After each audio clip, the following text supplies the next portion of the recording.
type yung itsura niya. Merong motor store dito. And then may mga lining siya kahit sabihin natin na glossy finish ito. Pagbaba natin, meron siyang M shape dito. Medyo maliit lang. Ganda na itong logo. Gawing logo ba? Di ba? Ito kulay black and then kulay white. Then dito sa side na to, yung Well 125 na pangalan. Meron siyang lining na kulay red, kulay black na faded na dito. And then ito yung itsura nung mukha niya dito. So meron din siya ritong park light or daytime running light. Signal light niya LED, pati yung park light niya LED rin yan. So aggressive din yung motor. May mga lining din yan, may mga palubog na design. Yun Tapos aggressive din yung mukha niya. 'Di ba? Parang galit na galit na ibon din eh. So sa kanyang front fender, bulky din siyang tingnan, flexible din.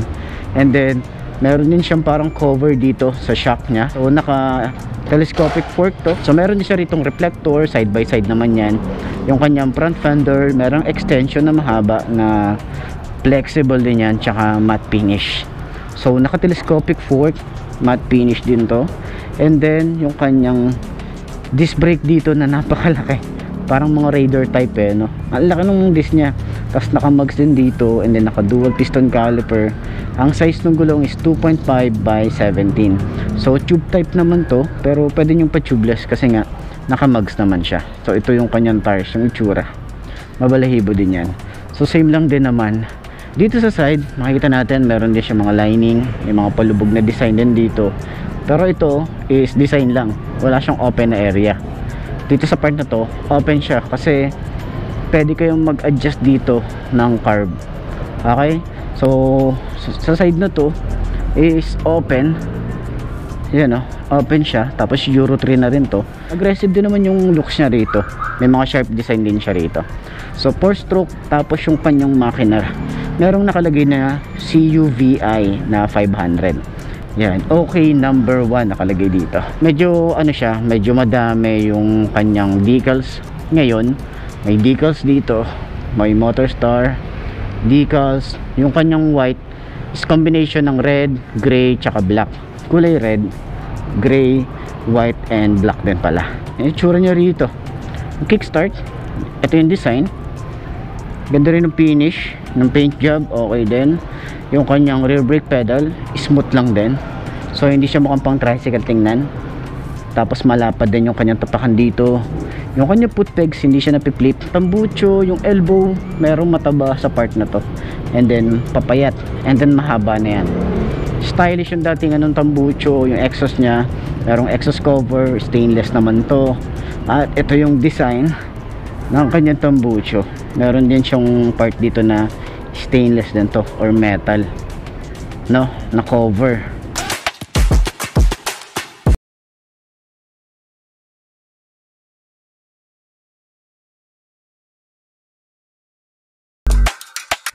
Yan, tapos naka Allen bolts din yan.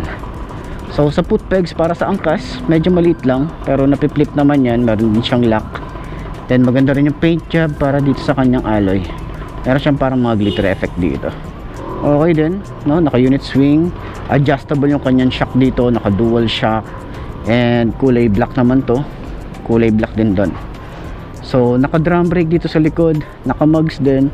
Ang size nito is 2.75 by 17.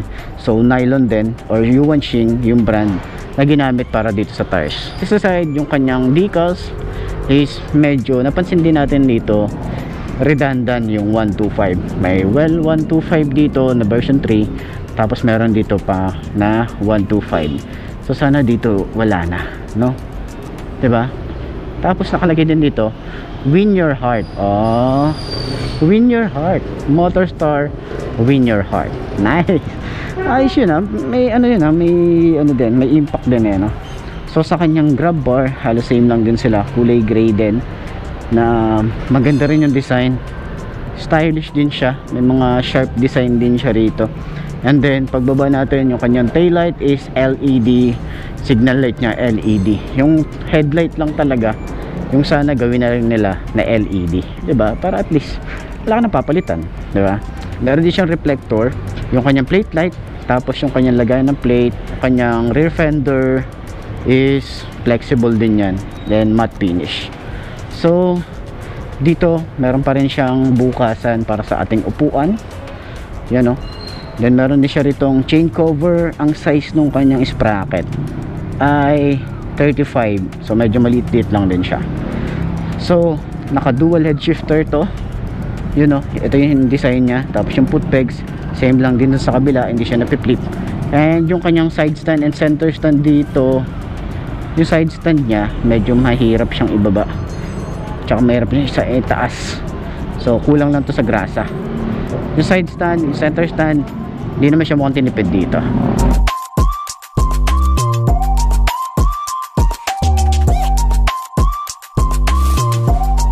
Yan, merong motor store na naka-emboss din dito sa kanyang makina.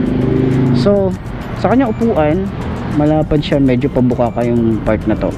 And then hindi naman siya split type, meron siyang design dito na parang pinagtabasan, parang naging stopper to. Yung kanyang leather is di naman siya ganun ka premium. Meron din siya ritong motor star, tapos meron din siya ritong mga stitches.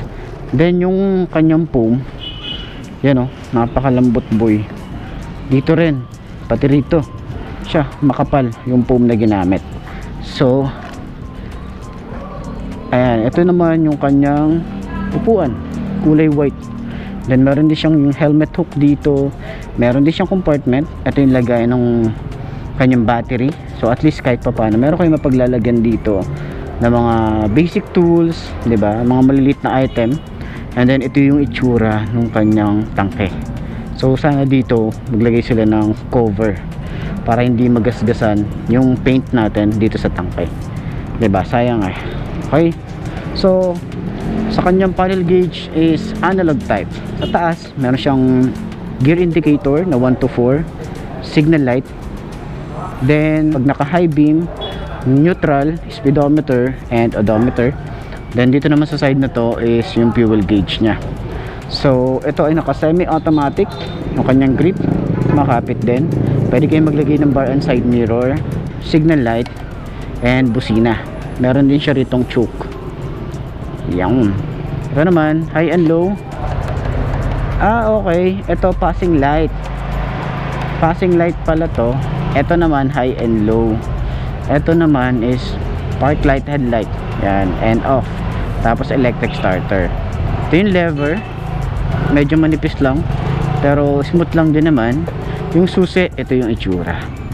Yung grip nya makapit din. Yung throttle nya medyo malalim. Yan, malalim sa part na to. Ayun, malalim siya. So sakyan natin yung motor para at least malaman natin kung abot natin.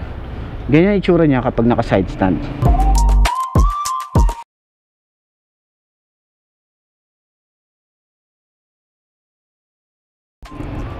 Yan, so sakyan natin. 5'2" yung height ko, para dun sa mga reference nyo, 5'2".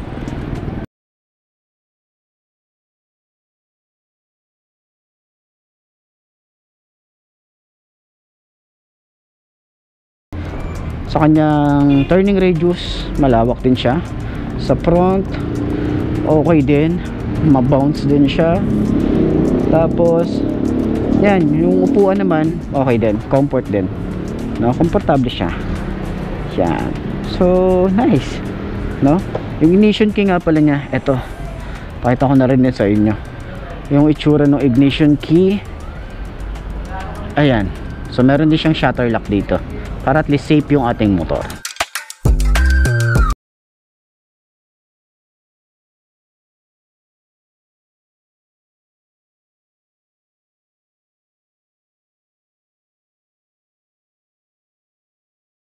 So ayun, para sa lahat ng mga gustong kumuha nito, nandyan sa dulo ng video yung kanilang contact number at yung price nitong dalawang motor na to, pati nandun.